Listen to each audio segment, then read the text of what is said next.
folks, and good to see you Friday morning. So we've got S 188 back up, and trying to get that finalized, and if we feel comfortable, maybe we'll try to get that out today. Michael, is that gonna have to go to some other committees? I don't think so by rule. I don't see any fees in it. And I think don't. the tax exemption would send it to finance, no? That may have to go to finance. The use value tax exemption? Yes. Yes, it would. Yeah. So Yeah. it would be good if we could get that down there. I know they've got their plate heaped right up with issues. It'll help having Chris in there to push it along, but still, we don't want to bump up against the wire, I don't think. So, I don't know, Michael, if you were you listening at all yesterday to the hearing and some of the issues that was brought up in regards to 188? I did hear, I was listening, and there were many different issues raised. I guess. I think they were, well, let's just say one of the two big ones were that all marijuana cultivation should be farming, and that farmers should all be allowed to have on-farm sales. Yeah, and the first one of those we discussed at length, I think, and felt that we should start small, like the board felt they're starting small and move on up over a period of time. But anyways, you want to run through what you have, and Michelle's with us, and she's probably Sure. got many other things to do. So before I go through the amendment, you had also, when John Rogers had testified, he had raised concerns about being able to germinate his seeds and cultivate his starter plants indoors before taking them outside, and whether or not that would jeopardize his qualifying as farming. So I talked to Bryn, and Bryn pointed out it was actually the provision in the rule that Senator Pearson had pointed out that plant seeds and starters in the basically in an overwintering cultivation phase still counts as outdoor growing, and Senator Rogers was happy with that. But then he had a conversation with James Pepper. Apparently they both agreed, and I'm just going to read what they agreed to be able to allow a 1,000 square foot indoor grow space in an agricultural building that does not need to go through Act 250. This would work in unison with a 3,500 square foot outdoor summer grow. So that is not in the bill or the underlying law, to my knowledge, right now. And so I asked Michelle, or asked Linda, asked Michelle to be here to see what that means, because I don't necessarily know what it means. Yeah, it would jump from 1,000 to 3,500. That's I mean, what we it's. have 1,000 feet, right? 1,000 square foot. That's how small cultivator is currently defined. Yep. So, Michelle, did you want to explain that a little further? Actually, this morning is just when I'm hearing about it. So Bryn didn't reach out to me. And so I don't have any background on that. I think you probably need to hear from the board. I can text Bryn and see whether or not she or Pepper or somebody is available to join you this morning for the conversation. But I don't, that's, how they're further defining all that and working on it through the rules and stuff is not something that I've been working on in terms of, how it's broken down between indoor and outdoor and that sort of thing. Yeah. Brian? Thanks, Bobby. I'm totally confused now. The tiers did you say 3,500 square feet, Michael? Yes, outdoors, which would be what, in the fourth tier?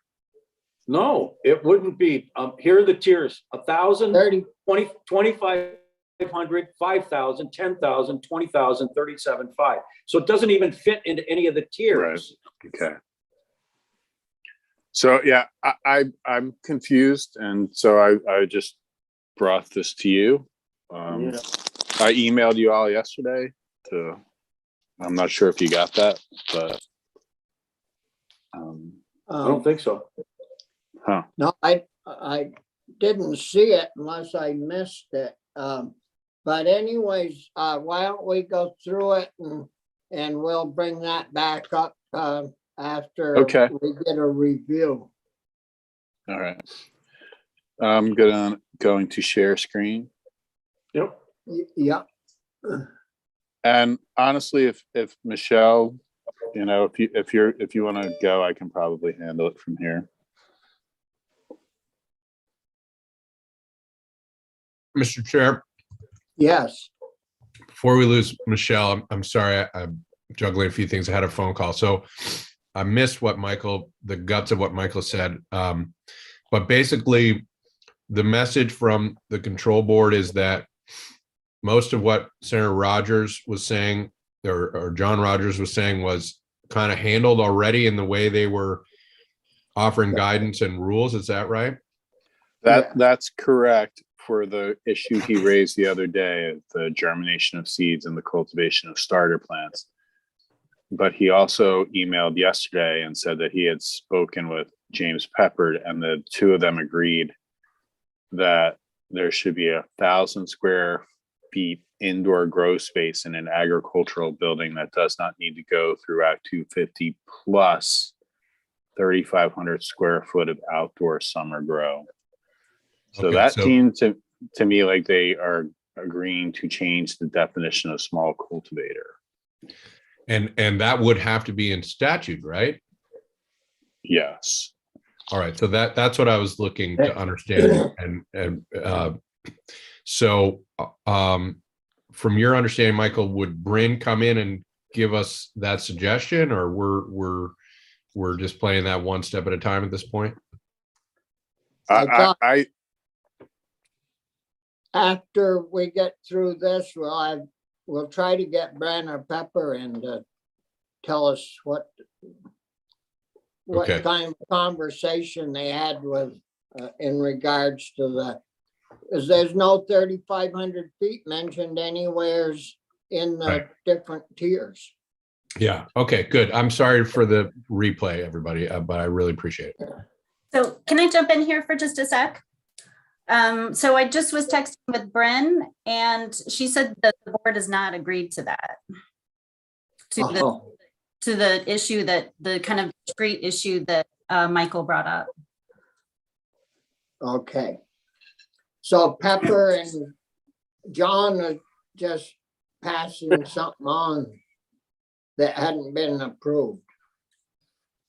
I don't know how that all worked out, but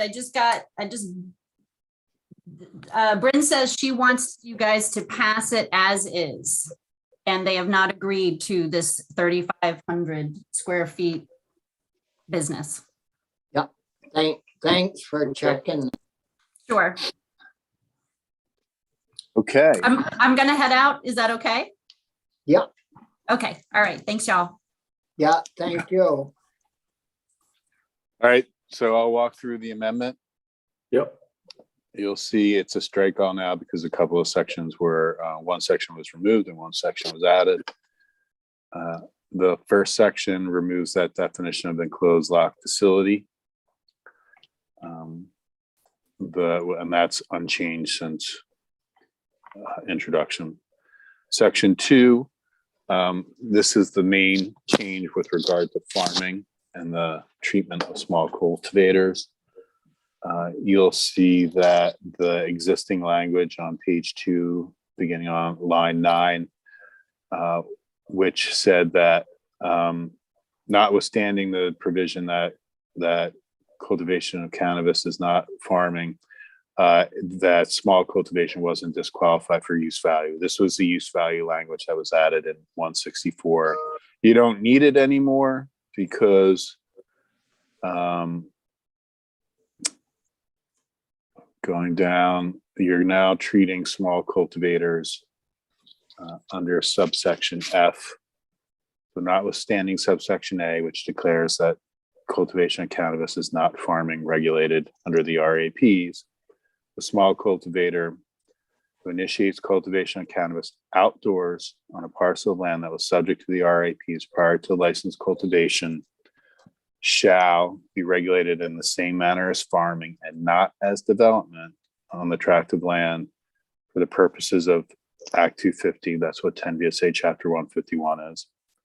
Not be regulated by municipal bylaw adopted under 24 VSA Chapter 117 in the same manner that RAPs are not regulated under 24 VSA 4413. So they would be exempt from municipal bylaw, and that they would be eligible to enroll in use value appraisal for the cultivation of cannabis, provided that the ag land or farm building on the parcel where cannabis cultivation occurs was enrolled in use value prior to commencement of licensed cannabis cultivation. So it was already agricultural land or a farm building, and the parcel continues to qualify for enrollment. And then, as Senator Pearson referenced earlier, there would be tax exemptions from the sales use tax for the first is for the ag feed, seeds, twine, bundling, etc. That's 9741.3. 9741.25 is agricultural machinery. 9741.50 is compost, manure, fertilizer, etc. So that's what they would be exempt from the sales tax on. And moving down from there, this is that language that you wanted. Well, this was language in S188 is introduced about the cultivator may purchase and sell cannabis seeds and immature cannabis plants to another licensed cultivator, and cultivation, instead of it being in an enclosed lock facility, which is a term that you struck in section 1, it's on property lawfully in possession of the cultivator, and in an area that is screened from public view and access, is limited to the cultivator and persons 21 years of age or older who have permission from the cultivator. So that replaces enclosed lock facility. How did we get to 21 instead of 18? Was there a reason for that, or is there a reason for that? 21's the threshold year in the underlying Act 164. Yep. Good. Okay.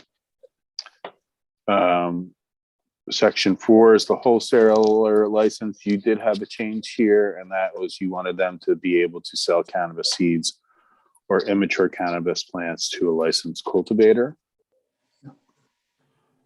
And Senator Starr, you'll see that threshold year in section 5, cultivation of cannabis by a person 21 years of age or older. Yeah.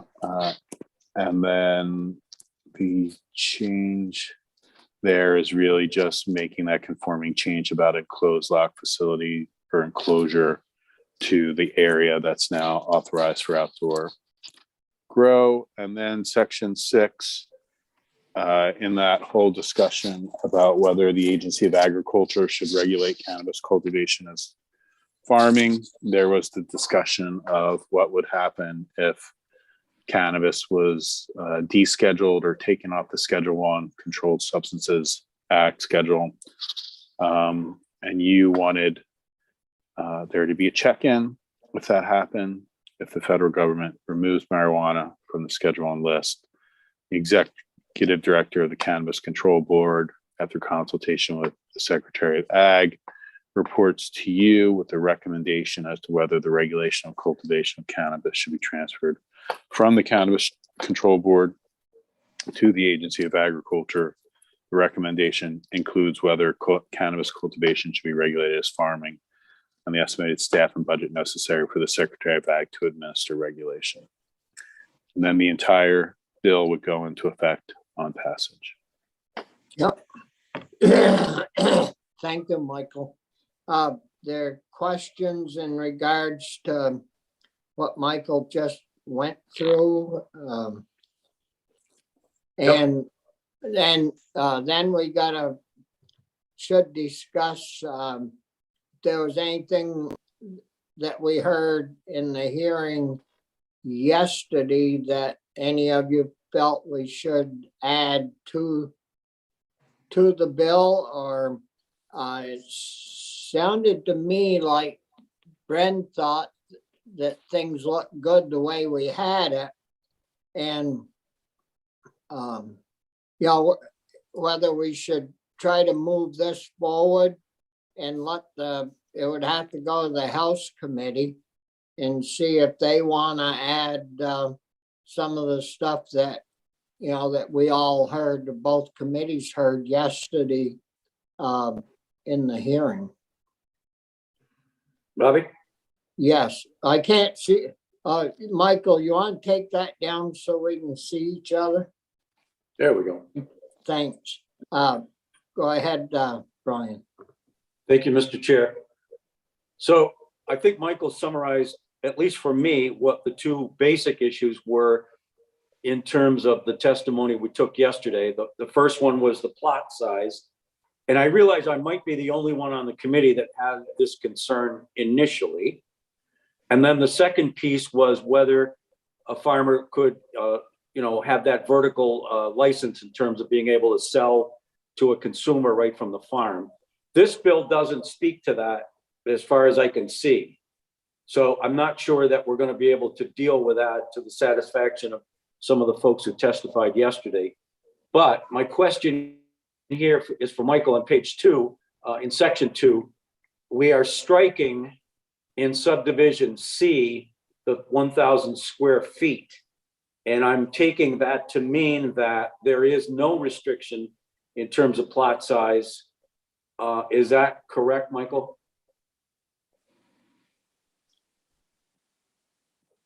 You're muted. You're muted, Mike.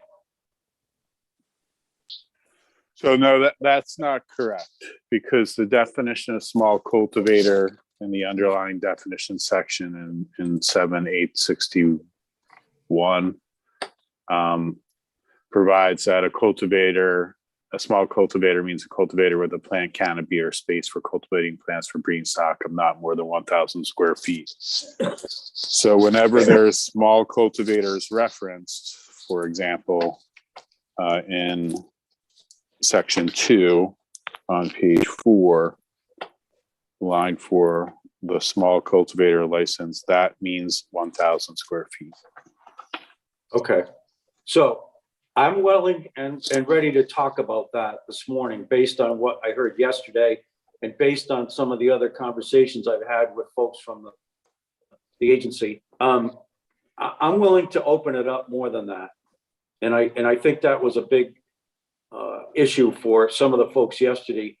If I'm remembering right, I don't know whether it was Graham or Rick, I don't remember all the names, but they said that even with tier 6 in Vermont, which is the 37,500, that was considered small by most of the other states that have already been through this process. So I'm going to change my view, and that's no longer an issue for me.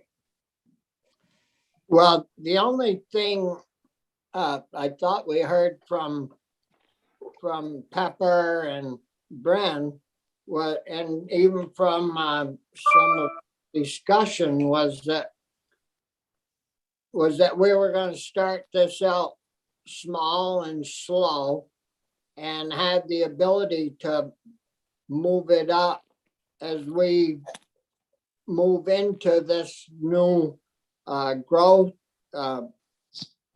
place. And, maybe we could do a couple more, go up a couple of more steps up to 3, but I don't know if we should open it wide open, because the more you open that, the more people are gonna come in from outside and want to get into this, where that would be my thought behind it. And Okay.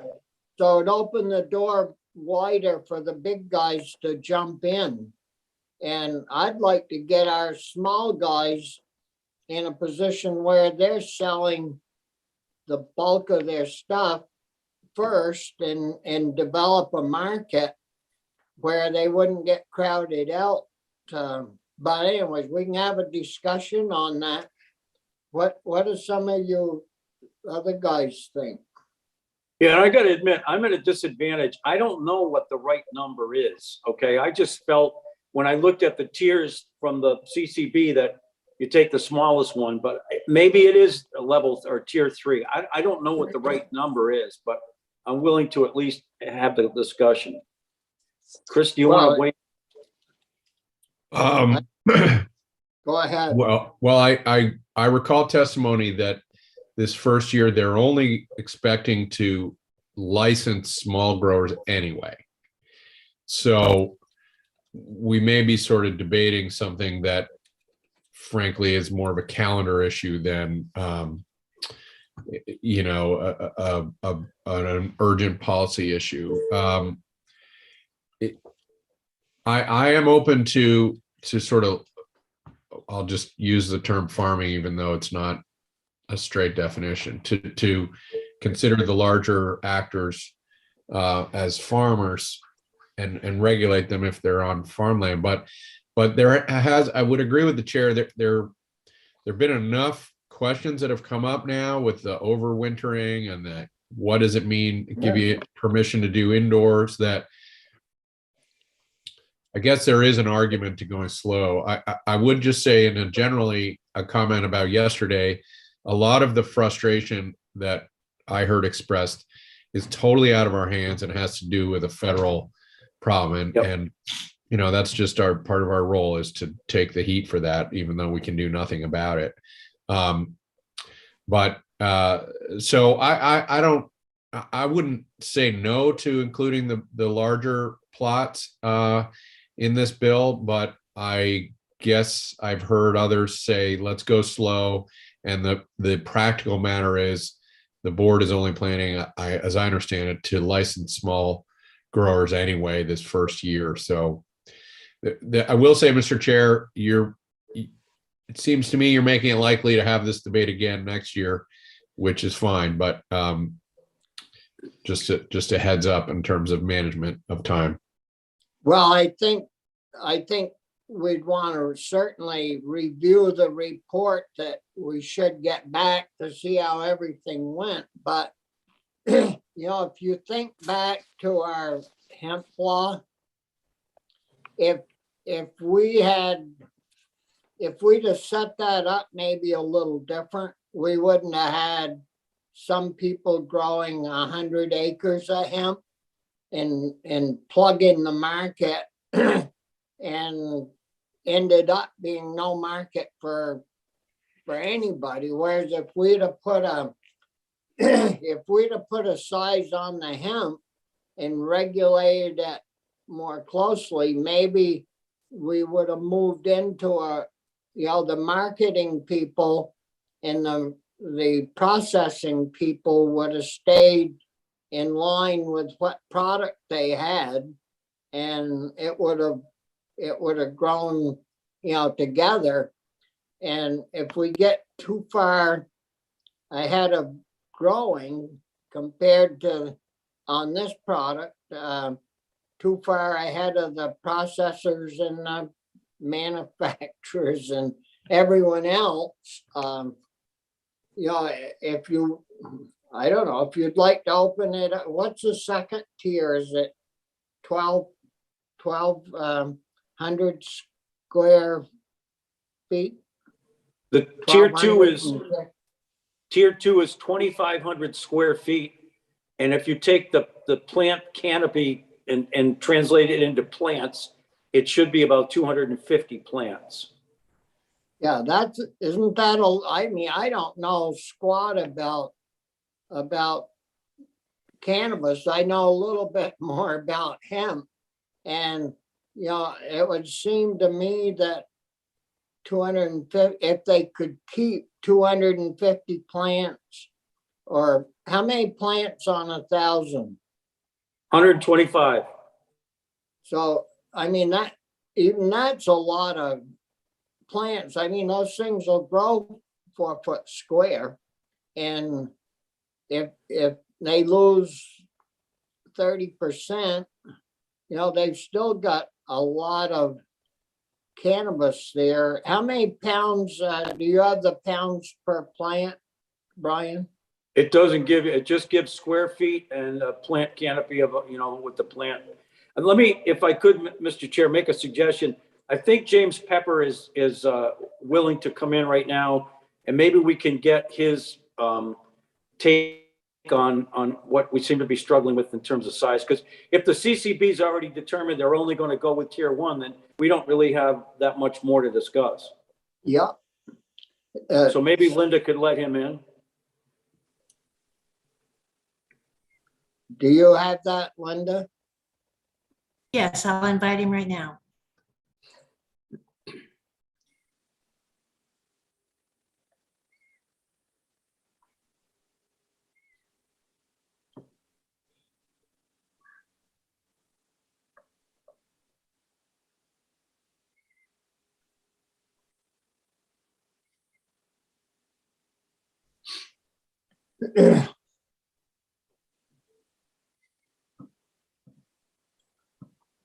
I think somebody testified yesterday to the number of They- pounds that you could get off a plant or something. They were, didn't somebody say you're hoping for a pound? 1 Yeah, pound. I think so. Yep. And I probably didn't do the math right when I said 250, because it's more like 2.5 times 125, but whatever. Maybe it's 300. I thought he was in the waiting room. I didn't mean to slow us down here. Here he comes. Okay.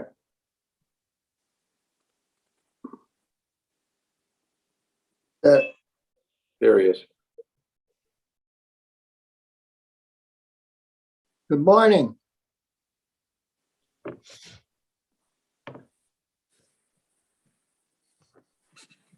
Can you hear us, James? Yeah. James?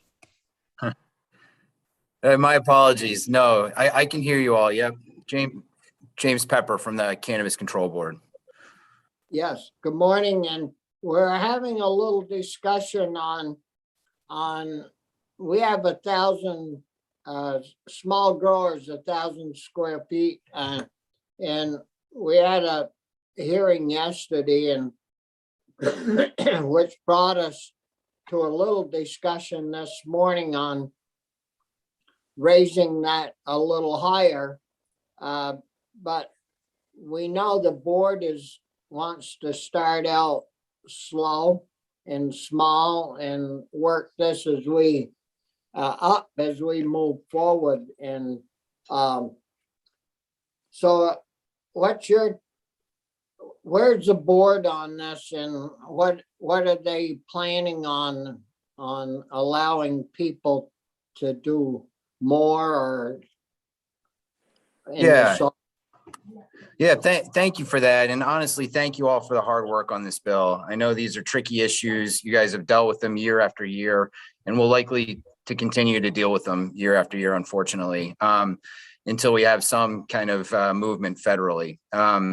So our mission, which we believe was the legislative intent, is really to focus on the small cultivators and meet people where they're at, know kind of how the current legacy market is growing and kind of the best practices around environmental stewardship in this industry. So we've kind of tied our request around the agricultural designation to the small outdoor cultivators. I think we would really like there to be some clarity here. Zoning administrators around the state are getting bombarded with questions about how this plant should be categorized, whether cultivation should happen only in commercial zones or can they happen on the farm? What are the implications with Act 250? We think, the bill as is clears up a lot of that with the small cultivators, which we're really trying to focus on.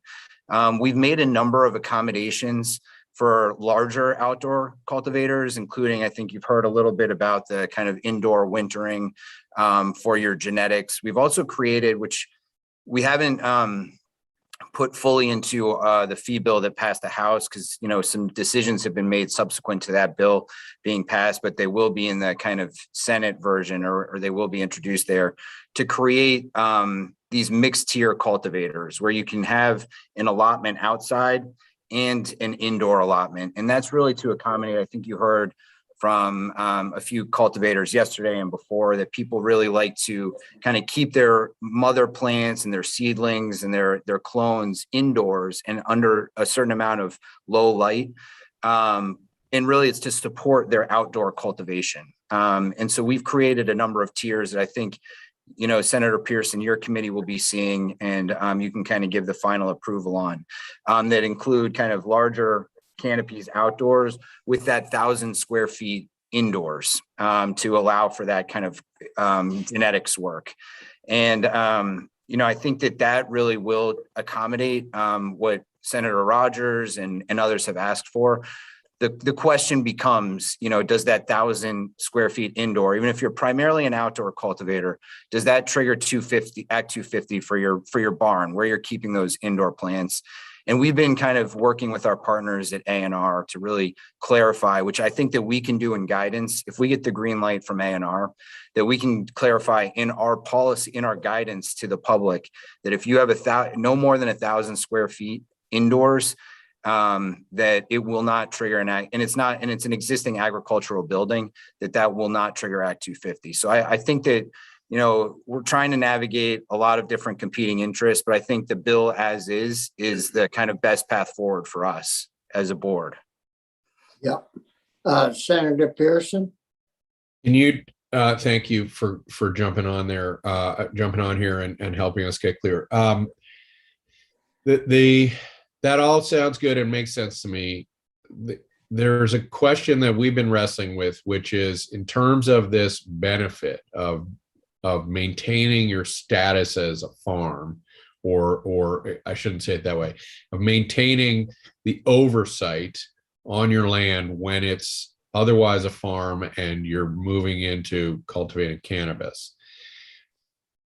Do you have an opinion about whether or not we should keep it at just the small tier, or, it is a little hard for me to justify why it wouldn't also apply to a larger grow, but we're also sensitive to the idea that we're starting this out and maybe could revisit that next year. So can you just help us understand that? Because what you've just described as for the larger outdoor producers with an indoor component, all of that would fall outside of this proposal in front of us. And I want to make sure that's your intention. And could you just comment on that whole sort of suite of questions? Yeah, happy to try and unpack that. Although there's a lot of conflicts that exist in the cannabis world that are unresolvable because of the federal status, this dual status. What I would say is that it is very difficult to kind of say, well, if you're growing under 1,000 square feet, it's one thing. If you're doing the exact same thing, but it's 2,000 or 3,000, that it's another thing altogether. I understand that is difficult for people to swallow. However, our mission, the legislative intent couldn't be clearer on this point. We are supposed to prioritize outdoor cultivation, and we're supposed to prioritize small cultivators. And so in this, one of our strategies, really, we have kind of we know what the general demand for cannabis is in Vermont, annual demand, and it translates to a certain number of square footage and canopy size, how much people can grow. And, our goal is really to focus exclusively on small cultivators for a long time and, see how close we can get to that canopy target. And if we exceed it, great, using small cultivators that will, we don't have any intention of capping our licenses, number of licenses for small cultivators. The question becomes, if we're falling far short of that target number, then we may have to open up some of these larger tiers of cultivation. So I think, a point that you made earlier, Senator Pearson, is apt, which is this might be a moot point. We might be having a lot of discussion and, potential negotiations over a tier type that we never even open. So it is our plan and our hope that this bill passes as is, and that we focus exclusively on the small cultivators first. How many small cultivators would we have to get this market started in a positive way? Because I think we just talked about that before you jumped on. If we'd have regulated our hemp growers a little more closely, we could have increased that as we move forward, and we didn't have any limit, and it flooded the market and everybody lost money. And so how is cannabis, what's your projections on sales or first year growth?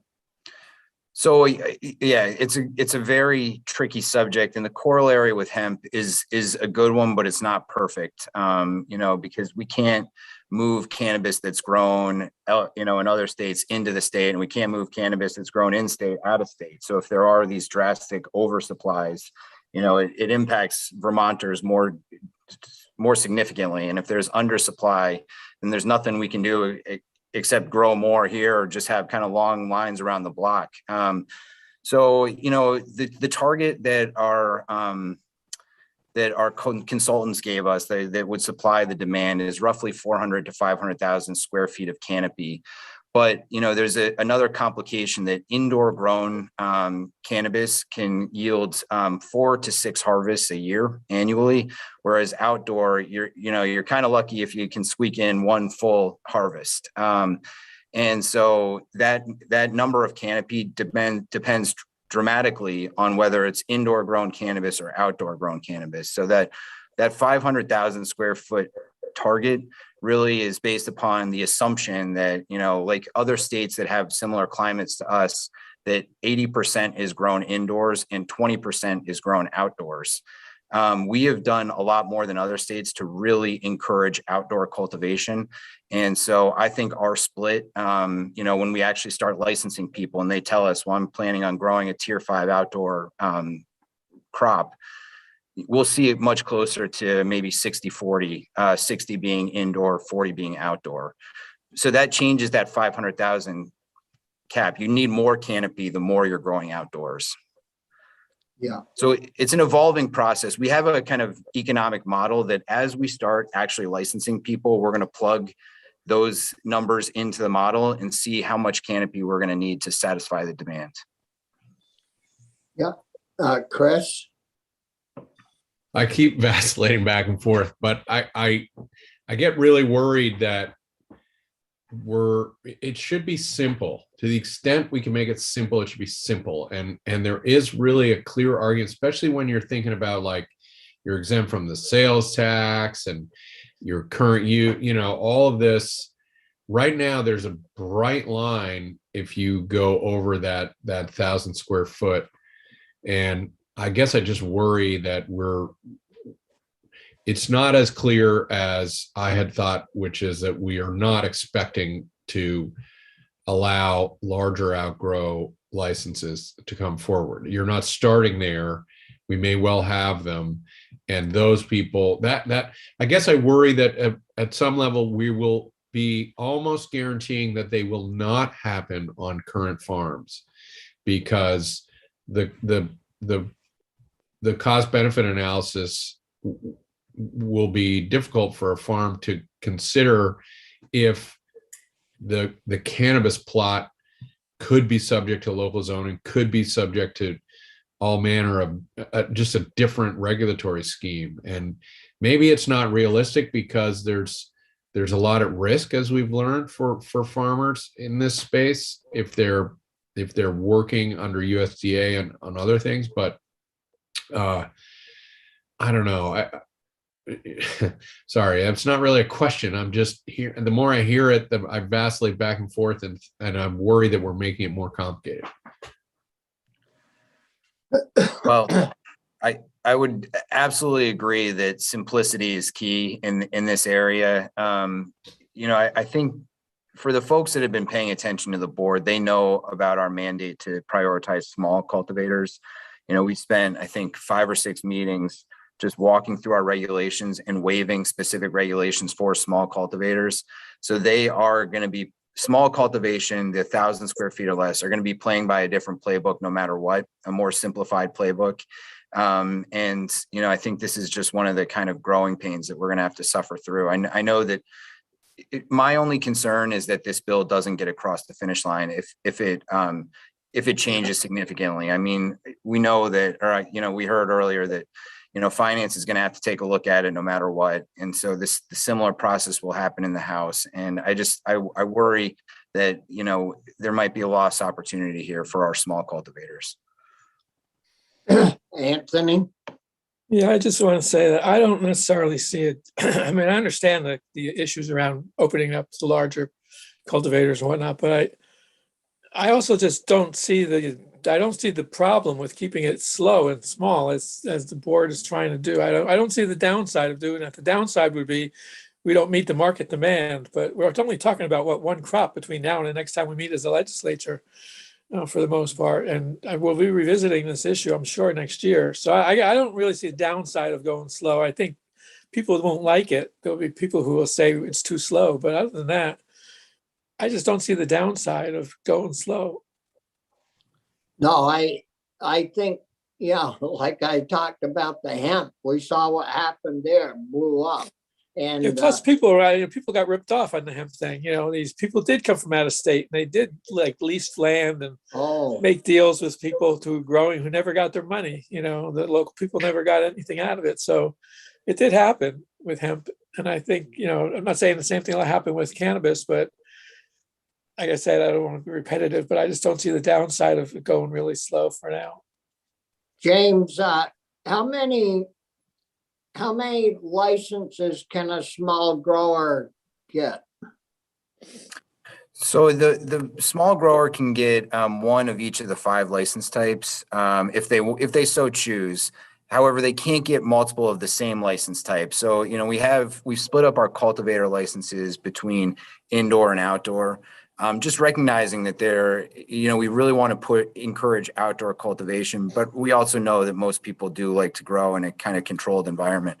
Hopefully that's not the case in Vermont, because you're only allowed one of each type, you couldn't get both an indoor and an outdoor license. So that's why we created this mixed tier type as well, which combines the smallest indoor cultivation tier with the various outdoor cultivation tiers. So you're going to have the 1,000 indoor plus, 1,000 outdoor, or 1,000 indoor plus 2,500 outdoor, and so forth, in order to just make sure that people accommodate people's actual growing practices.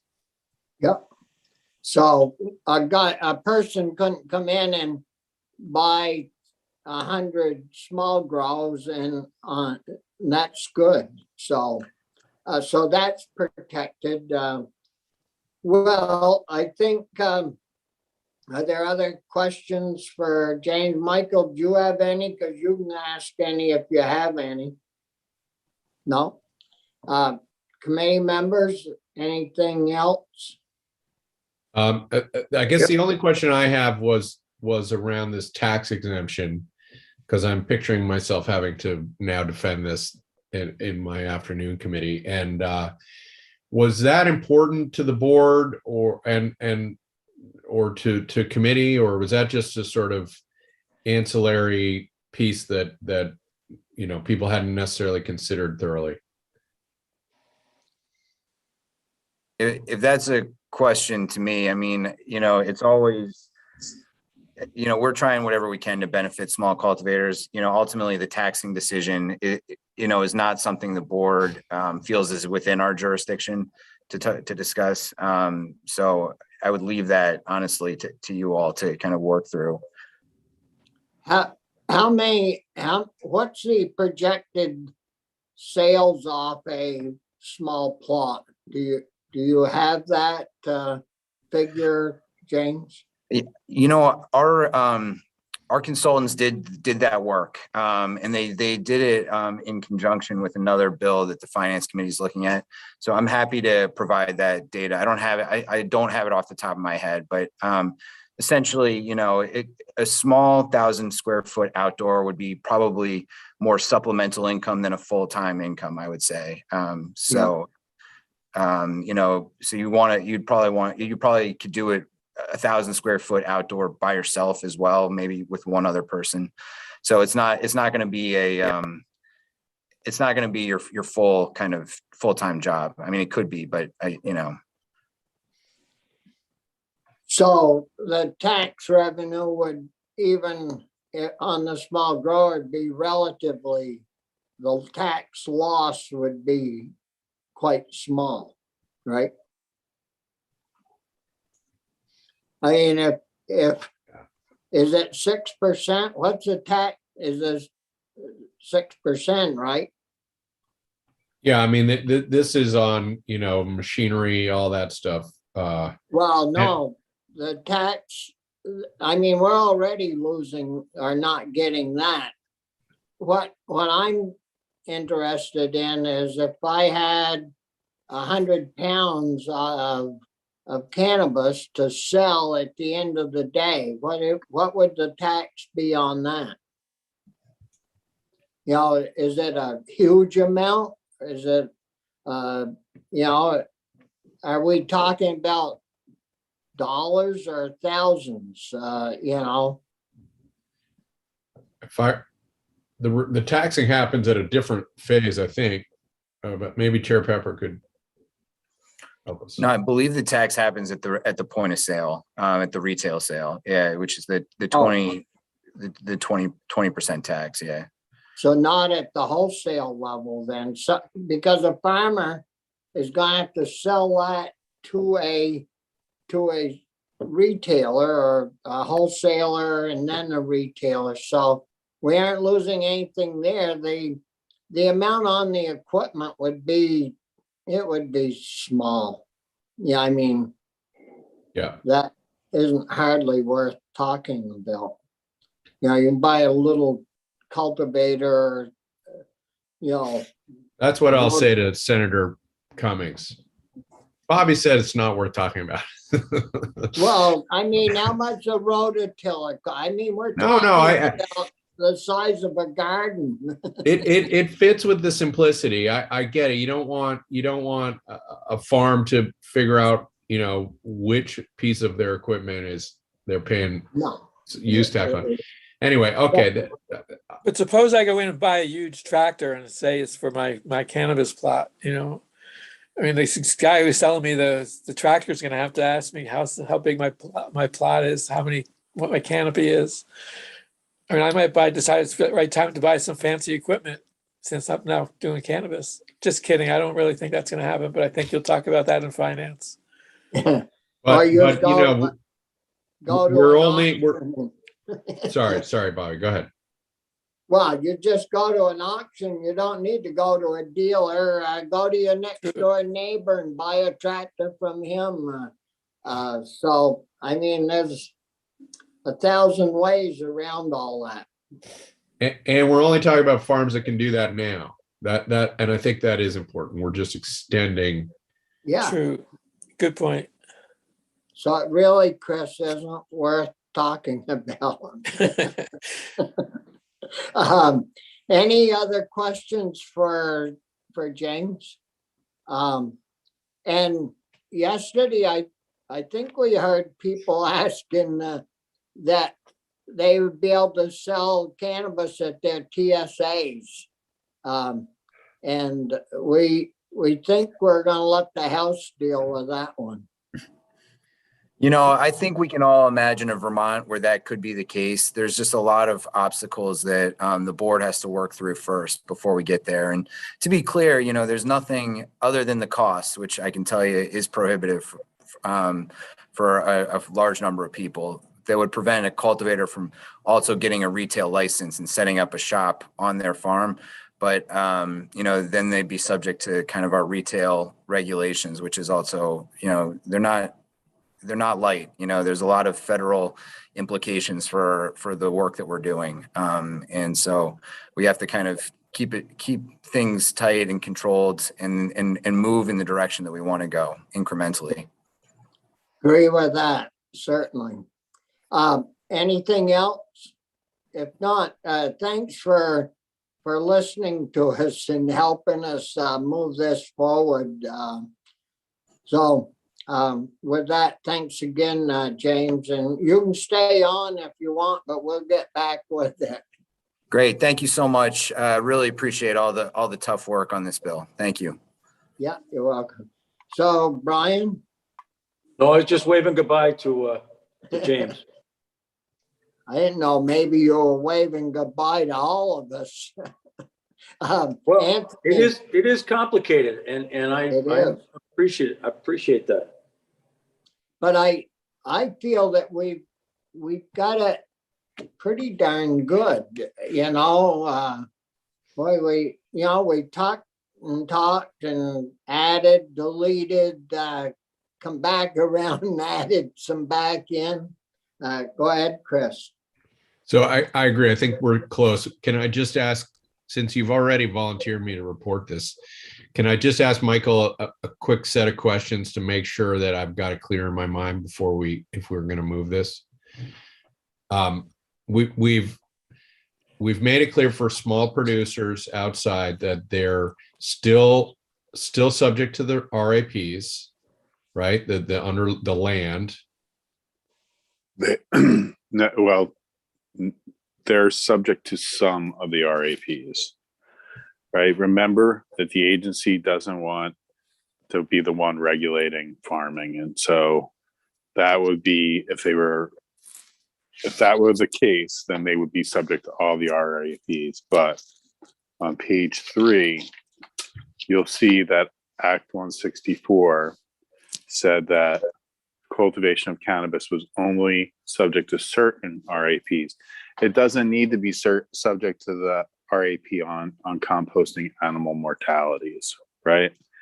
It doesn't have to be subject to some of the other RAPs. So what is listed on page 3 they're subject to section 8 regarding the operating conditions, like basically buffers and things like that, groundwater quality, and then subsurface tile drainage. They can't just like dig subsurface tile drainage to drain their field and not follow the RAPs for that. So I could say the relevant RAPs. The relevant RAPs, right? Okay. And they're not going to be enforced by the ag agency. They're going to be enforced by the board, the CCB, and you'll see that on page 3. That language, that these are the RAPs you're subject to as administered by the board. And all cultivators will be subject to those, right? Right, not just the ones that we're exempting from some of the other stuff. Right.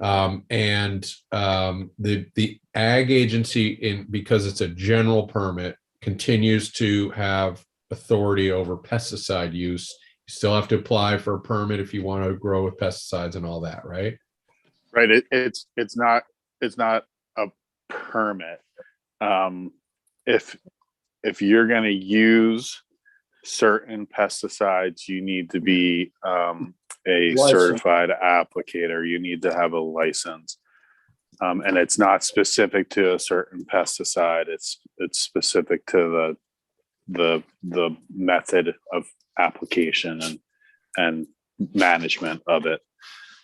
And then if it's not one of those pesticides, you need to use it for its labeled use.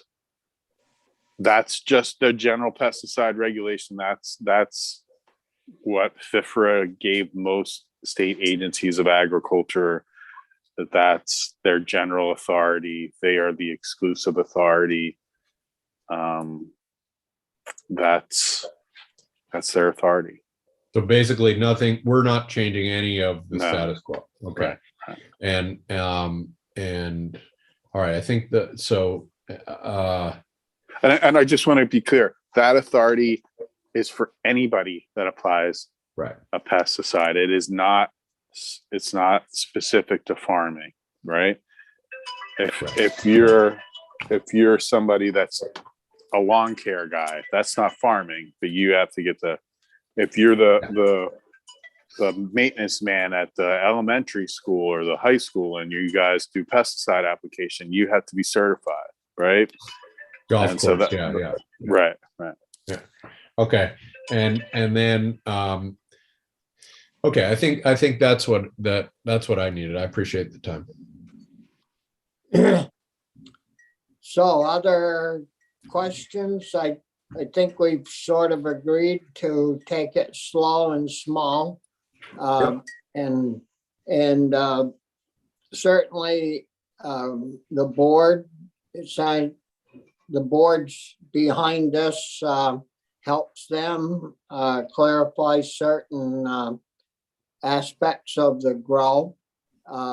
And I think we're certainly all trying to promote the small grow issue to help our small farmers. And we've also heard that this isn't going to be able to, the way it's set up, a small grower isn't going to be able to make a living off this. It's really, in a way, it's going to subsidize the rest of the operation. And so they can keep farming until their money's all spent. I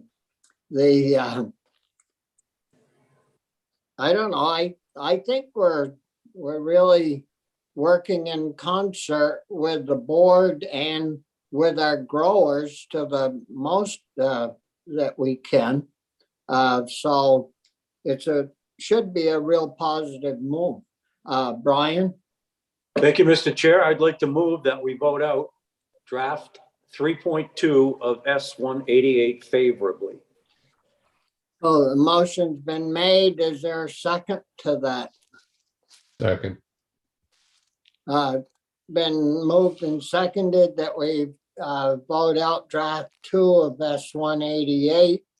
3.2. 3.2 of S-188. Any further discussion? If not, you want to call the roll, Corey? Sure. Senator Collmore, Yes. Senator Parent, yes. Senator Pearson, Yes. Senator Polina, Yes. Senator Starr. Yes. Who's the reporter? I'll do it. Senator Pearson. He's our cannabis man. Well, thank you Can I very call much. Good, strong vote. So, Michael, I was wondering, moving forward, do we have a draft of a committee bill that the task force put forward? And where the part that we plucked the dairy DMC program out for dairy. Do we have other parts to that bill that or draft that we need to do a bill on? Not that I really recollect. I have to go back and look. I'm not remembering right off the top of my head. Well, the part I was wondering about is extending the time that the task force has to work, if that has to be in a bill or not. So you can check that and. Yeah. I think that is, that's, I think, the only provision that's not related to the dairy assistance program. Yeah. I guess, well, I didn't want to muddy up the water, sticking that little one-liner on there when we were doing that. Well, that's pretty much a kind of a housekeeping thing, don't you think? Yeah, we'll load it into one of those. And the housekeeping issues that we got from the yesterday that we went through, that's already in bill form, I believe, or drafting form anyways, right? It's not in a bill form yet, because when the housekeeping language came over, it was beyond both the individual Senate bill request deadline and the Senate committee bill request deadline. So we're going to need to put that onto a House bill, or what about the material from the Ag Agency? Which material was that? The housekeeping? Well, the different, we had like maybe 4 or 5 different sections of their requests. Do we need to create a bill for that, or? Well, the language that came over from them was that you have, and that you reviewed yesterday with the agency, is largely water quality related. And I believe a discussion you had earlier is whether or not you have a bill in your committee that could be used for that. Oh, yes. You thought we had one, right? I believe the Senator Pearson and Senator Polina RAP bill is a water quality bill. And so you could amend that bill, and it would still, it's in the same chapter of law. It'd still be germane, still be about agriculture water quality. So committee, would it be okay with you to have Michael kind of put that together for us?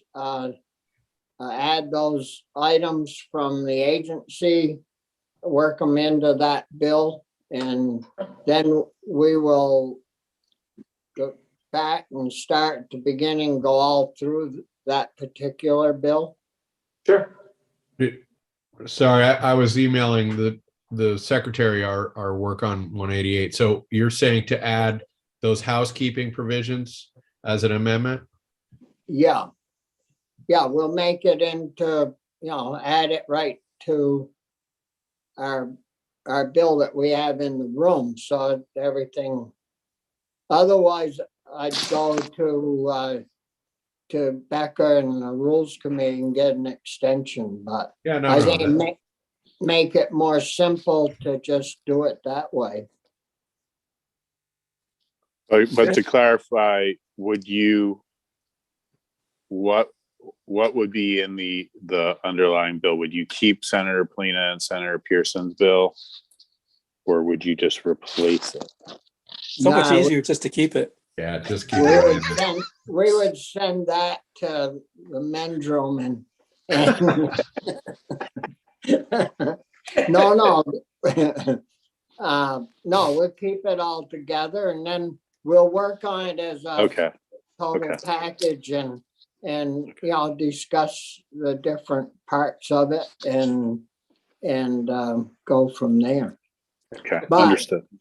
Like, I didn't know, Michael, if you know, if it, you should blend it together, so if like section 2 of Yep. of that bill should be actually section 4, so it all makes sense to roll out as a package. Understood. I think I can do that. Yeah. So are there other issues that we need to be working on? The main I think for issue now we're all today, set. pardon? I think for Right to now, we're farm. all set.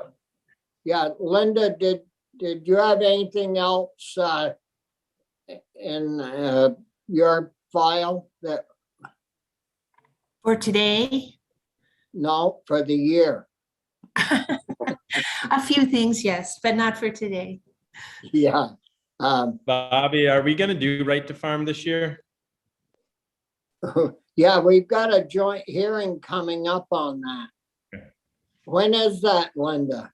This Friday. coming Friday, there's a joint hearing with the Senate Judiciary all morning, A week from today.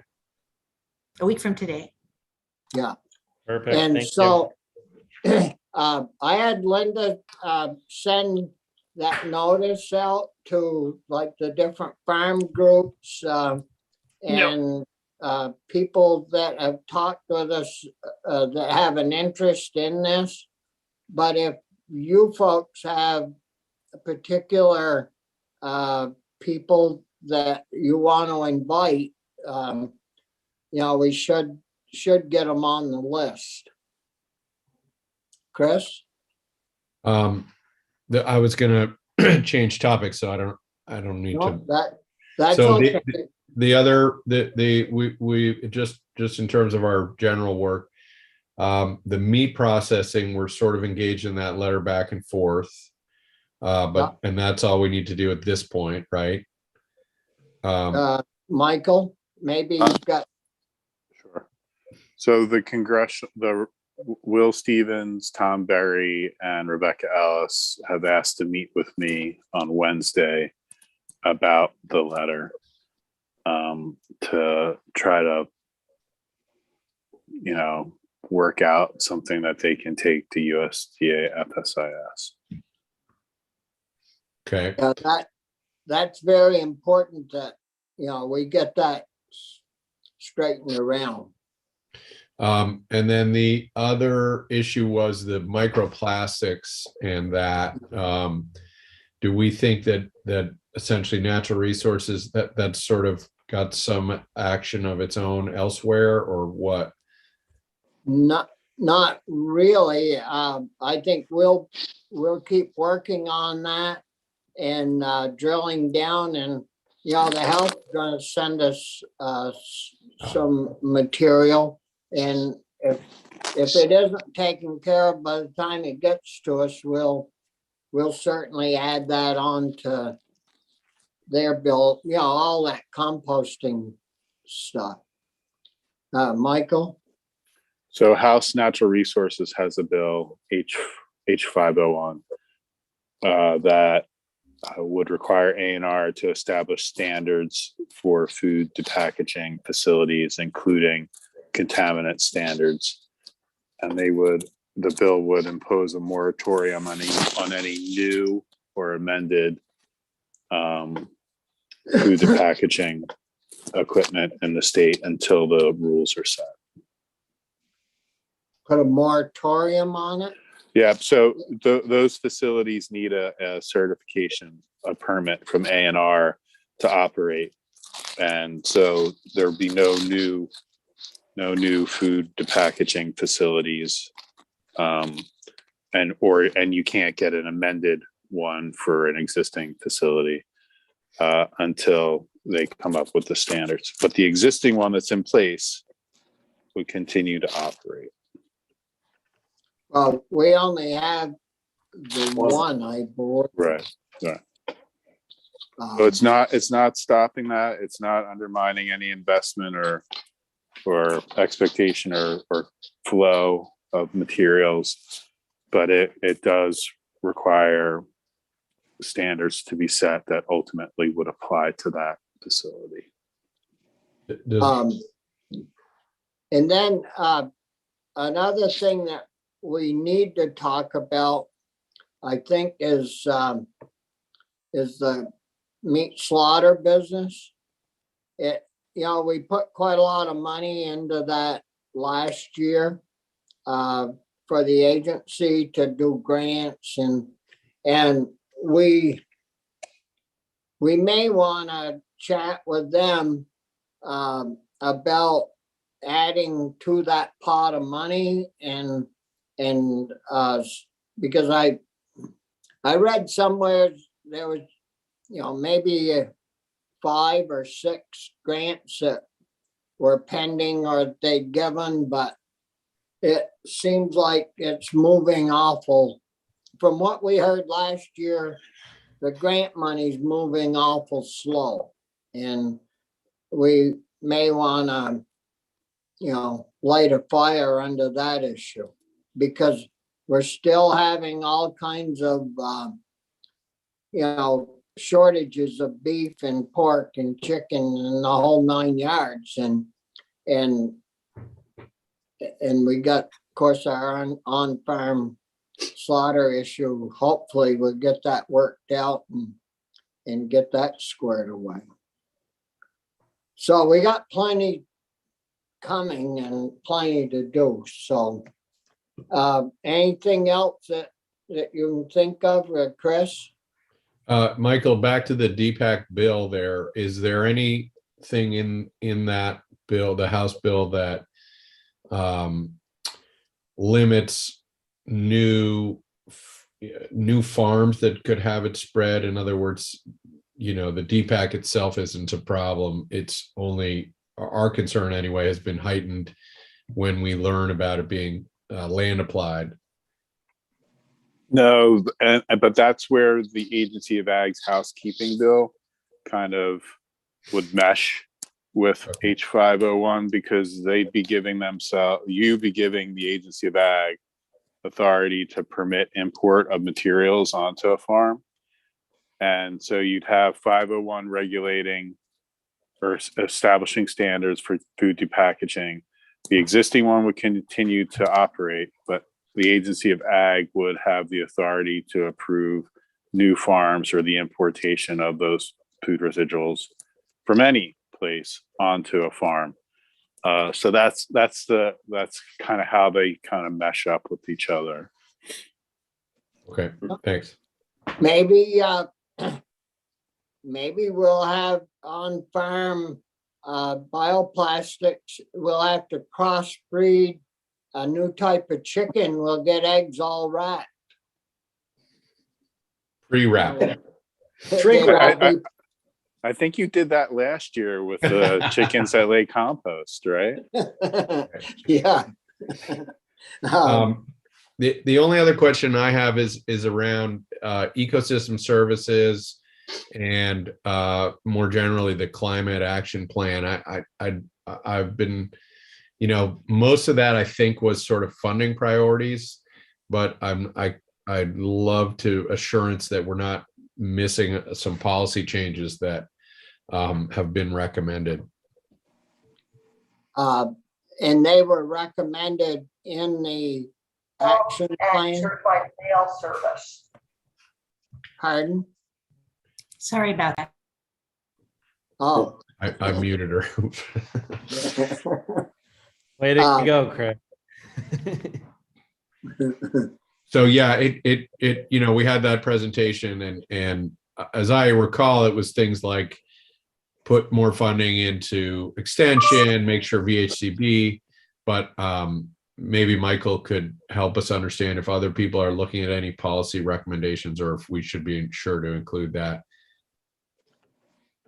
Well, I mean, I agree that most of the recommendations for ag relate to funding, but there's a lot in this thing. And I boiled down the agricultural recommendations into one document. That's Oh. only like 2-3 pages long. I can send that on to you and you can look and see if there's anything policy related on it. I don't feel comfortable right now without having looked at that document to say what's policy and what's funding. Because I'd have to refresh my memory. But I can give you that and you can make kind of your analysis on your own, I guess. Well,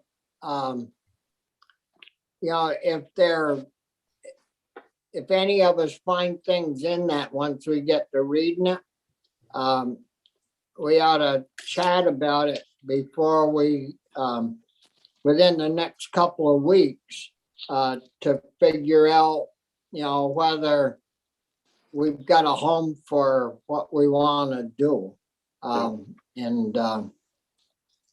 where we may be able to add it on to other bills if there is such a thing, or if we need to do some creative work on getting it done. And then, Any- sorry, the only other one was, and it sort of relates, but I don't know if it was in there, was the annual ecosystem services working group. And I feel like we've been helping them limp along. But I'm not clear if they have an ask or if it's already in the agency's budget or what. But that has historically been something we've been keeping our eye on. We should have them in fairly soon anyways to go through their budget. So, once we get there, we'd be able to see, if they've got things in their budget that would address that. And usually Diane does that for us and keeps an eye on all that stuff. So we'll just make a note of it that should be in the discussion with their budget proposal, maybe. Yep. Anything else? All set here. Yeah, well, that's good that we got S-188 out, and I think, I think that'll go well the way we got it put together. And so with that, we'll call it a morning and get ready for the rest of our day.